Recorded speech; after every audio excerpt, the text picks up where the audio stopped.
తెలంగాణలో కేబినెట్ విస్తరణ మళ్లీ వాయిదా పడింది. ఈ నెల 3వ తేదీనే కేబినెట్ విస్తరణ ఉంటుందని అంతా భావించారు.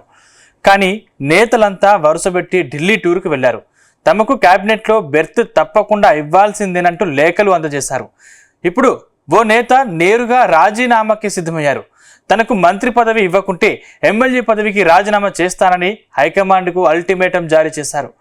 ఆయన ఎందుకంత సాహసం చేస్తున్నారు? ఇంతకీ ఆ నేత వెనుకున్నది ఎవరు?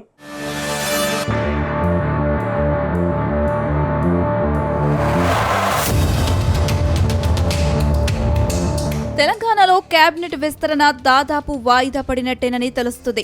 6 నేతలకు మంత్రి పదవులు ఇచ్చే వ్యవహారం ఎటూ తేలడం లేదు. రాష్ట్రంలో మంత్రి పదవులు ఆశిస్తున్న నేతలు నేరుగా ఢిల్లీకి వెళ్లి లాబియింగ్ చేయడం, ఇదే సమయంలో మరికొందరు నేతలు లేఖలు రాయడంతో పదవుల పంపకాలు తేలలేదు. మరోవైపు 4 ఎమ్మెల్యేలకు మంత్రి పదవులు కన్ఫర్మ్ అయ్యాయని ప్రచారం సాగడంతో వారికి ఎలా ఇస్తారంటూ కొందరు సీనియర్లు అభ్యంతరం వ్యక్తం చేశారు. దాంతో పార్టీ అగ్రనేత రాహుల్ గాంధీ మంత్రివర్గ విస్తరణను మరికొద్ది రోజులు వాయిదా వేయమని నేతలకు ఆదేశించినట్టు తెలుస్తుంది. ఈ పంచాయతీ తేలాకే మంత్రివర్గ విస్తరణ ఉండే అవకాశం ఉందని పార్టీ వర్గాలు అంటున్నాయి.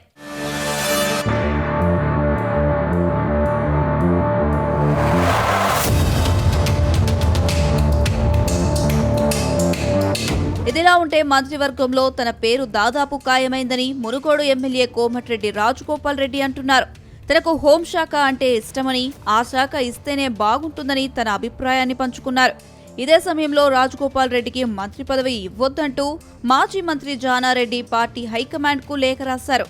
ఇప్పటికే నల్గొండ జిల్లాకు 2 మంత్రి పదవులు ఇచ్చారని, అందుకే హైదరాబాద్ లేదా రంగారెడ్డి జిల్లాకు మంత్రి పదవి ఇవ్వాలని పార్టీ పెద్దలకు ఆయన లేఖ రాశారు. ఇదే సమయంలో స్పీకర్ గడ్డం ప్రసాద్ కుమార్ ఆధ్వర్యంలో రంగారెడ్డి జిల్లా నేతలు పార్టీ హైకమాండ్ను కలిశారు. రంగారెడ్డి జిల్లాకు ఇప్పటి వరకు మంత్రివర్గంలో చోటు లేదని, ఈసారి తప్పకుండా జిల్లాకు ప్రాతినిధ్యం ఉండేలా చూడమని కోరారు.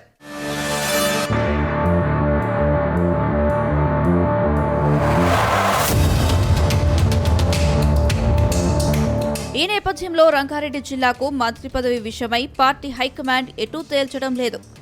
పాలన నేతకు మంత్రి పదవి ఖాయమైందని హైకమాండ్ చెప్పడం లేదు. జిల్లాలో ముఖ్యంగా మంత్రి రేసులో మల్రెడ్డి రంగారెడ్డి, పరిగి ఎమ్మెల్యే రామ్మోహన్ రెడ్డి, తాండూరు ఎమ్మెల్యే మనోహర్ రెడ్డి పోటీ పడుతున్నారు. కానీ వీరిలో ఎవరికీ మంత్రి పదవి ఇచ్చే విషయమై క్లారిటీ లేదు. దాంతో ఎమ్మెల్యే మల్రెడ్డి రంగారెడ్డిలో అసహనం పెరిగిపోతుంది. ఇప్పటికే ఓసారి హైకమాండ్కు వార్నింగ్ ఇచ్చిన ఆయన మరోసారి తనదైన శైలిలో బెదిరింపులకు దిగడం హాట్ టాపిక్ అయిందే. సామాజిక వర్గం కారణంగా మంత్రి పదవి ఇవ్వకపోతే ఇబ్రహీంపట్నం నుంచి రాజీనామా చేస్తానని, ఏ వర్గానికి పదవి ఇస్తారో చెబితే ఆ వర్గాన్ని నిలబెట్టి గెలిపిస్తానని ఆయన చెబుతున్నారు. మల్రెడ్డి రంగారెడ్డి కాంగ్రెస్ పార్టీలో సీనియర్ లీడర్. ఆయనకు దూకుడెక్కువ. గత అసెంబ్లీ ఎన్నికల సమయంలో మొదటి జాబితాలో తనకు టికెట్ ప్రకటించలేదని మధ్యలోనే ప్రచారాన్ని ఆపివేశారు. ఆ తర్వాత పార్టీ హైకమాండ్ 2వ జాబితాలో పేరు ప్రకటించాకే మళ్లీ ప్రచారాన్ని హోరెత్తించారు. ఇప్పుడు పదవి తనను కాదని మరో రెడ్డి నేతకు ఇస్తే మాత్రం ఆయన అన్నంత పని చేస్తారని అంటున్నారు.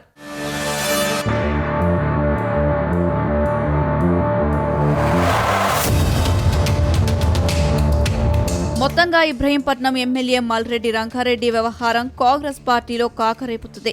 తనకు పదవి రాకుంటే రాజీనామా చేస్తానని ఆయన బెదిరిస్తున్నారు. అటు రాజగోపాల్ రెడ్డి కూడా తనకు పదవి ఇవ్వాల్సిందేనంటూ పట్టుబడుతున్నారు. ఇద్దరిలో ఎవరికి మంత్రి పదవి ఇచ్చినా పార్టీ హైకమాండ్కు తలనొప్పులు తప్పేలా కనిపించడం లేదు. ఈ నేపథ్యంలో పార్టీ హైకమాండ్కు ప్రత్యామ్నాయం ఏంటని ఆలోచిస్తుందట. ఒకరికి చీఫ్ పదవితో సర్ది చెప్పి మరో నేతకు కేబినెట్లోకి తీసుకునే ఆలోచన చేస్తుందట.